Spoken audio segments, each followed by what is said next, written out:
संतोष देशमुख हत्या प्रकरण आणि या प्रकरणी पुढील सुनावणी 17 जूनला होणार आहे। बीडमधील मसाजोग गावचे सरपंच संतोष देशमुख हत्या प्रकरणाची 6वी सुनावणी आज बीडच्या विशेष न्यायालयात पार पडली आहे।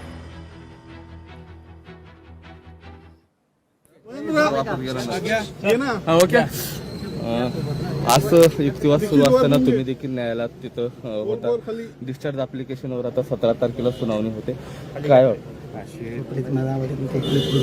जे आरोपीचे वकील आहे, आरोपीचे वकील आरोपी कसे धनंजय देशमुख बोलतात त्यासाठी किंवा निर्दोष मुक्तीचे अर्ज आहेत ते वारंवार देत आहेत, परंतु याच्याच लिंकवर बघा ना माहिती सरकारी पक्षातील वकील साहेब आहेत विक्रम साहेब त्यांनी तुम्हाला दिलेले आहे।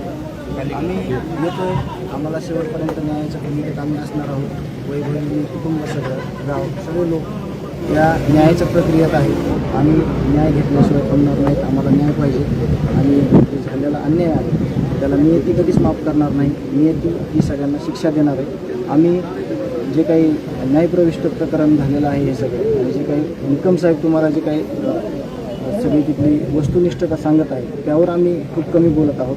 आम्हाला जे न्यायाच्या प्रक्रियेमध्ये आम्ही आहोत तेच आम्ही फक्त तुम्हाला बोलतो। मकोका अंतर्गत वाल्मिक कराड याला दोषमुक्त करावं असं त्यांच्या वकिलानं मानलं। त्यांच्या वकिलाचं म्हणणं त्यांनी मानलं, परंतु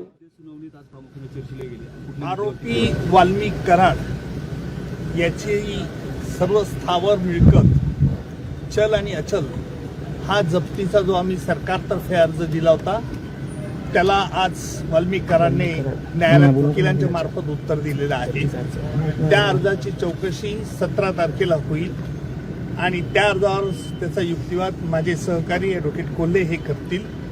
तसेच या खटल्यामध्ये मोकाकाखाली मला दोषमुक्त करावे असा जो वाल्मिक कराडचा अर्ज होता त्यावर आम्ही कोर्टाला न्यायालयाला असं प्रस्तावित केलं की आपण याला दोषमुक्त करावं किंवा त्याच्यावरती आरोप निश्चित करावे आणि त्याप्रमाणे असा आम्ही जो निर्णय घ्यायचा आहे तो एकत्रित सुनावणीत घेण्यात यावा।